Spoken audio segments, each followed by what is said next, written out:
This season, Instacart has your back to school. As in, they've got your back to school lunch favorites, like snack packs and fresh fruit. And they've got your back to school supplies, like backpacks, binders, and pencils. And they've got your back when your kid casually tells you they have a huge school project due tomorrow. Let's face it, we were all that kid. So first call your parents to say I'm sorry, and then download the Instacart app to get delivery in as fast as 30 minutes all school year long. Get a $0 delivery fee for your first 3 orders while supplies last. Minimum $10 per order. Additional terms apply.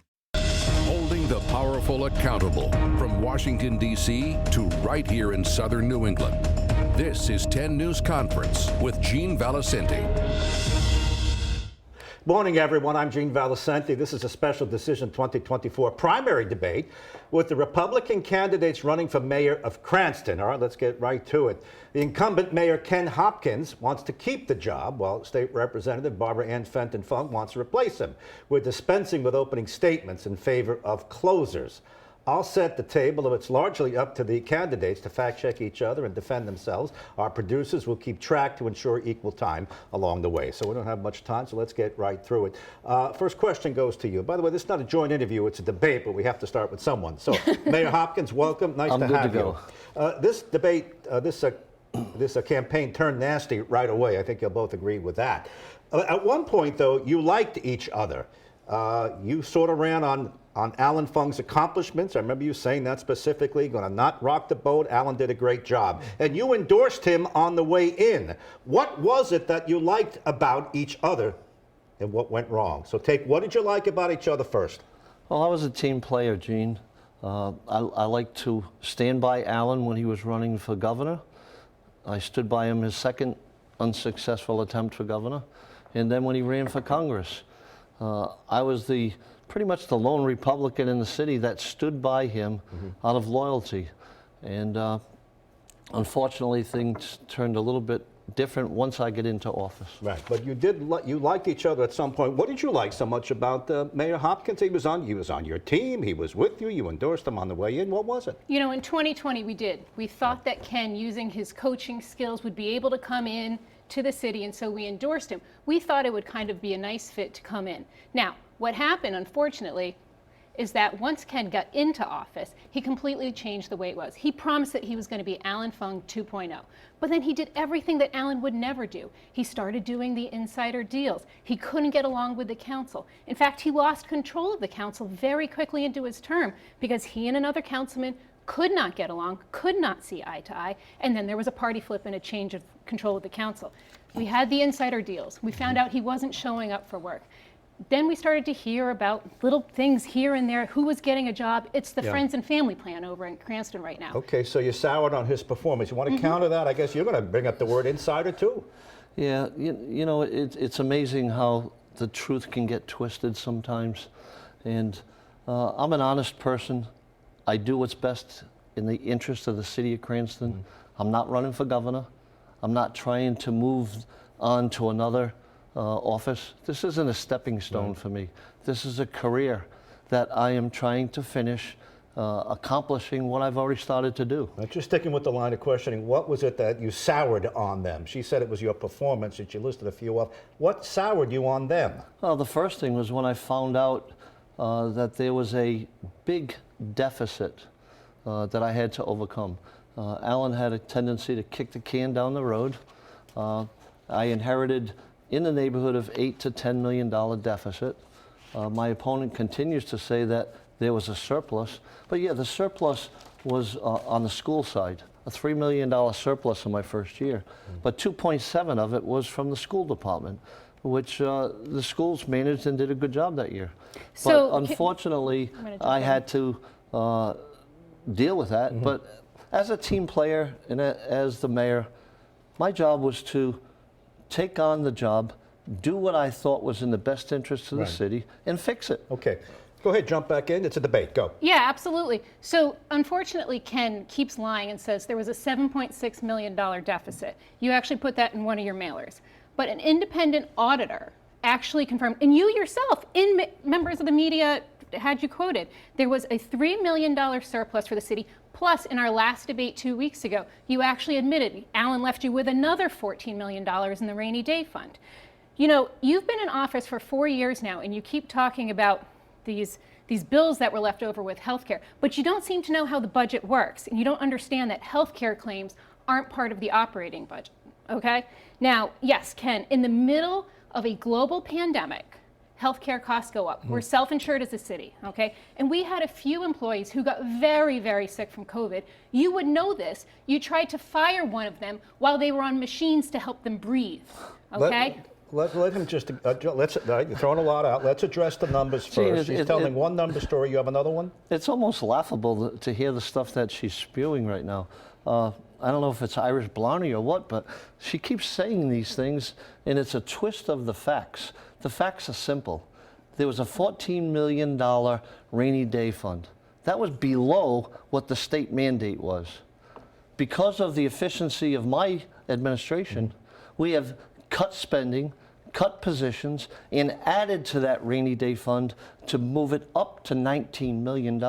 That's over what the state requirement is. And that's such a lie in and of itself. You've actually increased spending in the budgets. Just go look at the budgets themselves. It's easy to find online. You've increased spending by over $18 million. Barbara, that's not true, because the budget last year was... I'm sorry, we're not doing a duet today, okay? It was $325 million budget. I've reduced it to $320 million. That's a $5 million difference. Ken, when Alan's last budget was proposed, it was $298 million. These are just easy facts to fact check. This is like when we talk about all these different debates, you come with these statements that are so easily disprovable. In our last debate, you said you did 200 ribbon cuttings across Cranston for new businesses. We scoured your calendars, we scoured your social media. We could only find evidence for 29. That's 171 off your claim, or 85% less. Well, my economic development director told me that we do at least 5 per month. As a matter of fact, I did another one yesterday in Garden City. Well, that's great, but we look at your official calendars, and there's absolutely no evidence to this claim. The calendar that you looked at, Barbara, was a calendar of my daily events. It did not, that's a public calendar. Yes, that has all of your ribbon cuttings on it. That is not what I do as the mayor of the city. It is. It includes everything. I run the city every single day. It actually includes everything from you blocking out time to watch PC games in your office with your staff to different fundraisers. Go Friars. I'm good. I'm with you on that. Go Friars. All right, hold on. Before I go to a break, just nail down these numbers. The numbers you've given on budget and surplus, you absolutely stand by them? Absolutely. We're down $5 million from last year's budget. And keep in mind, Gene, over the last 4 years that I've been in office, inflation has risen at a rate of 20% across the nation. We have reduced our budget. Yeah, all right, you've made your point on the budget, so I could take a quick break, and then when we come back, we're going to bang through it now. We've set up the table here. Now let's talk taxes, schools, the homeless, and flooding. These are issues that are in the news in Cranston, which is a city important to all of us because we all pass through it. Many of us shop there, and some of us even have fun there. We'll be right back. Achieving a gorgeous grin from home isn't a total mystery with Bite Clear aligners. Just don't be surprised if all of your sleuthing friends start asking, "What's your secret?" Begin by ordering your at-home impression kit today for only $14.95. Bite Clear aligners are doctor-directed and delivered to your door. Treatment costs thousands less than braces. Plus, they offer flexible financing, accept eligible insurance, and you can pay with your HSA FSA. Get 80% off your impression kit when you use code WONDERY at Byte.com. That's BYTE.com. Start your confidence journey today with Byte. Back to our Republican debate in Cranston for the mayor's job. Let's get right to some topics and bang through them. You know, flooding is a big issue in your community, and this is of late. I know you have some persistent problems, that railroad trestle on those at Oak Lawn Avenue over there. I've been stuck in that thing. But in Western Cranston, there are flooding problems. What will you do to alleviate this? And it's true. We're seeing flooding in areas that have never seen flooding before. We've had extremely intense storms, and we're seeing it in areas that are, unfortunately, because of long-term infrastructure issues. A lot of these drains are only they're built in the 1950s and 1960s. Sometimes when the drains aren't maintained well, we had a pipe break in Garden Hills this past winter. It flooded all the way down to some of the houses. And in the middle of January, we had to bring FEMA in because, unfortunately, some of these homes didn't have heat. We need to look at it on more of a sector basis. Okay, you can't fix one street at a time. Okay, we have to take a look at entire neighborhoods, because we have a lot of hills in here in Cranston. So we need to do a much better job working with the state funding, working with the federal funding, and saying, hey, look, we need to upgrade our infrastructure. So when we go in and tear up a road to repave it, we're also going in and taking advantage of all the money we set aside at the state to replace the lead pipes while we're down there, improve our drain infrastructure, and then reseal it up. Instead of doing this one thing at a time, like what happened on Park Avenue over the past year. You're not blaming flooding on the mayor, right? Because that would go back to previous administrations, including your husband's, correct? Exactly, but what we have to do now is we have all of this money from the bipartisan infrastructure bill that we need to actually take advantage of. It's been 4 years in office, and I haven't seen any initiatives out of this mayor's office to get this in and get to a better spot. Go ahead, Mayor. We just recently completed a Reservoir Avenue with the state. They came in and put in new infrastructure, new piping, new waterways to alleviate some of those flooding problems. If you look on Pontiac Avenue, for example, they've created a kind of a viaduct off to the side so that the water wouldn't drain into the road, and it now floods, goes into the city. I've worked with Peter Alvidi, our director for the state. We've been looking at the Oak Lawn Trestle area, which continually floods. That's been flooded for 100 years, but it's a really serious problem. We've had police details over there. We've put in flashing lights over there, and people still continue to go around it and still get caught in the water. But what we're doing is working on a plan. And keep in mind that a lot of that area is state-owned property. You know, we maintain the road, but the trestle above it is part of the bike path. And Peter was telling me it's the design of the trestle. Wasn't installed the correct way. Exactly. When we were in Hong Kong back in 2016, actually there's a whole minister. They have to deal with a lot of this intense flooding too. And we talked about some of the issues. We actually think we can use some of their techniques that they use in Hong Kong with different holding cells and whatnot to help that Wilbur Ave bridge. All right. Let's go from the trestle to the pool. Oh, that Budlong pool is in the news. The news over and over again. Mayor, do you finally have a handle on this thing? Well, I've always had a handle on it. I just kept getting interference from the council. I also had some interference from the Historical Society that wanted certain things done to it. The bottom line is I proposed a family-oriented, brand-new pool that wasn't going to be affected by any taxpayer expense. The council allotted me $4.7 million to build a pool. Most of the people that were opposed to my ideas wanted to restore what was there. That would have cost $15 to $20 million. I didn't want to put that burden on the taxpayers, so I'm using the amount of money that was given to me. We've designed a brand new pool that's family oriented. Keep in mind, during the last administration, there were gang fights over there were drug deals over there, the recreation director got caught in the middle of it. That was a dangerous area of the city to be in. I want to make it a family atmosphere with a splash pad, maybe a barbecue pit, so families can go over and enjoy it. Okay, he's got a plan, and you just got splashed a little bit by gang fights that he's alleged happened over there. I'm not even going to talk about that. So one of the things wait a minute, why don't you address it? So anytime that you have a public facility, I think there was 1 or 2 times that the police had to get called in. Okay, so they handled it and they dealt with it. That's poor behavior. That's not anything to do with the design of the pool.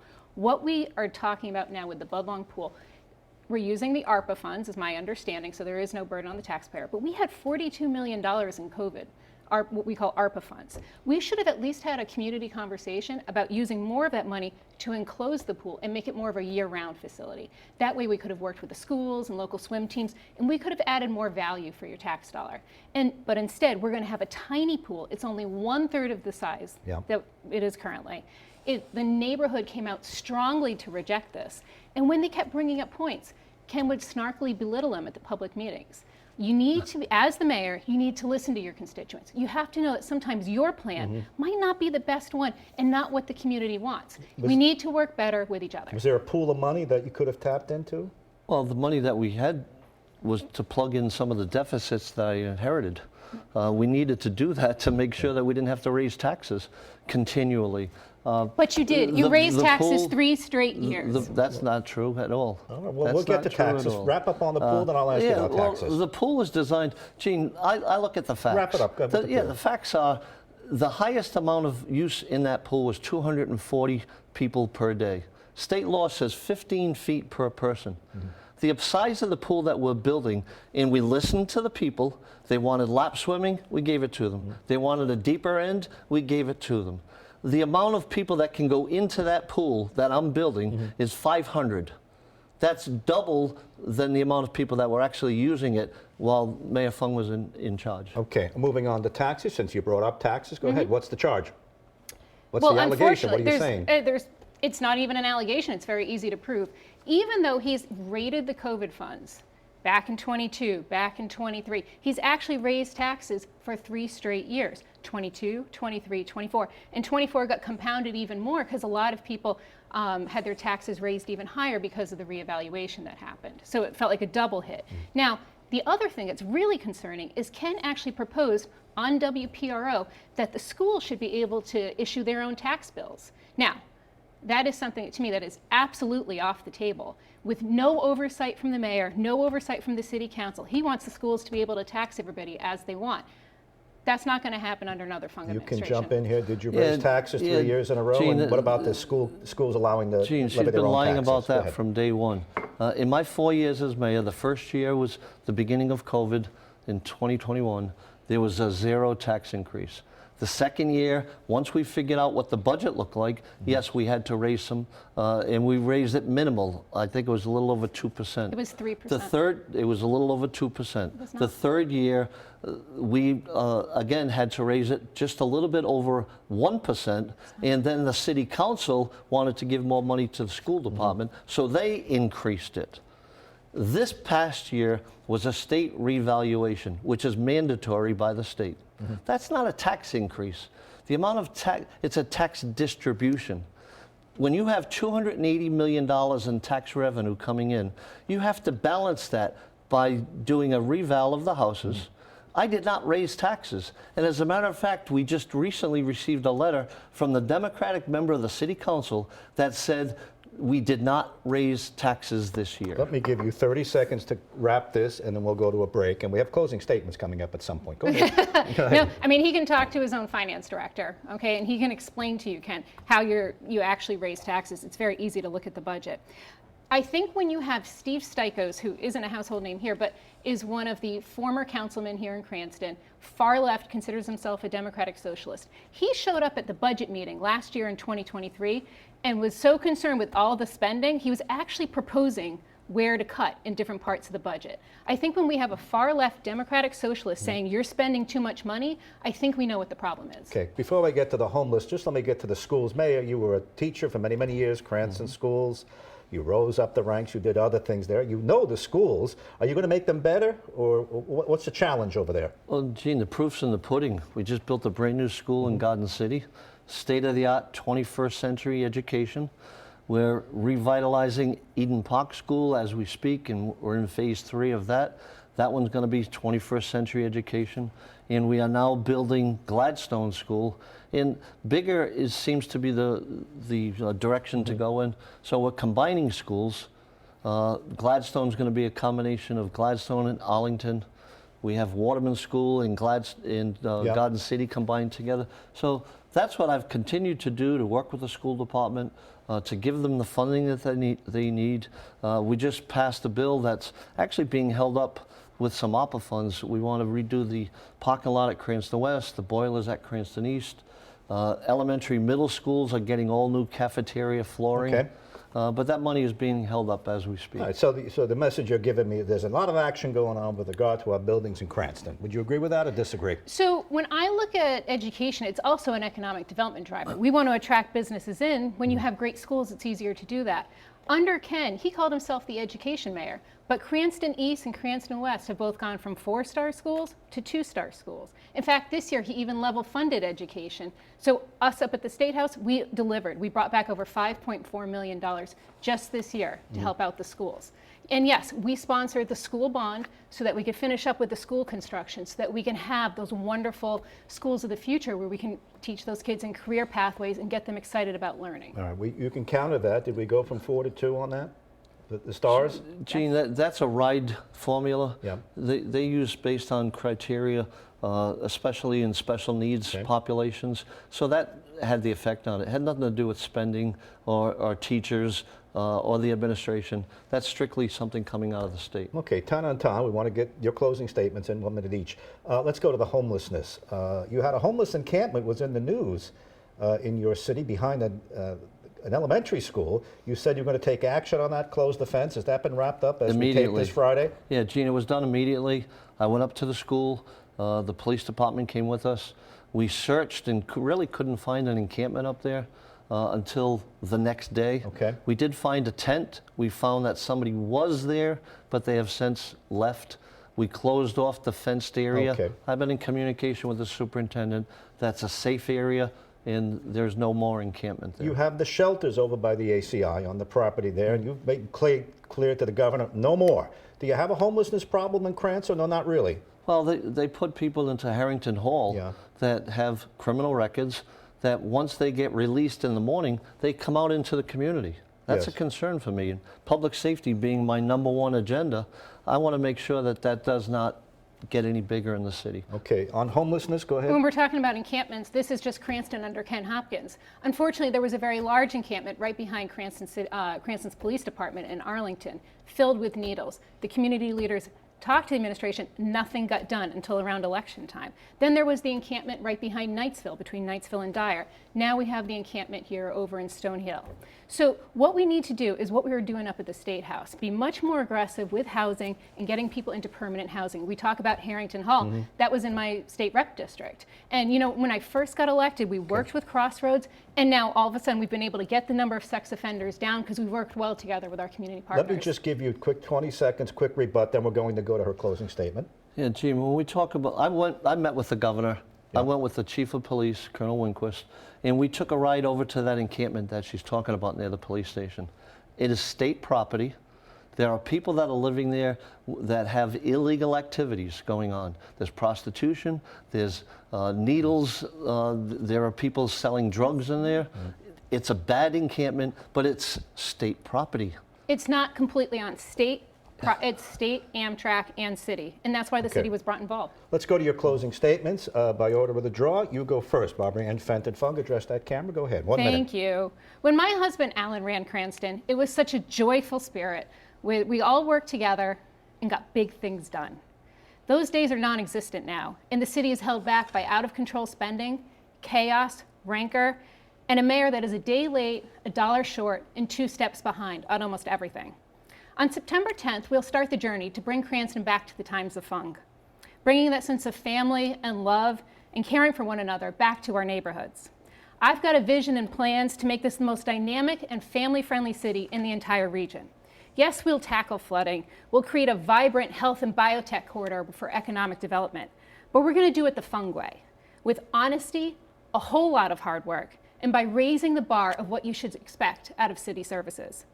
I'm Barbara Ann Fenton-Fung, and I would be absolutely honored to have your vote for mayor this coming September. All right, thank you, Rep. Fung. Let's go to the mayor now. 1 minute closing statement. Address that camera. Go ahead. Thank you, Gene. On Tuesday, September 10th, Cranston primary voters have an important decision to make. The future direction of our city is on the ballot. My opponent and I differ in different experiences and backgrounds. We have different views of what Cranston should look like. I see a city on the right track with a lot of positive energy. My opponent is doom and gloom for political purposes only. We are deciding this year who is best qualified to be Cranston's chief executive of a $300 million budget. I want to keep Cranston going in the right direction. I have done that for the last 4 years. My interest is public service.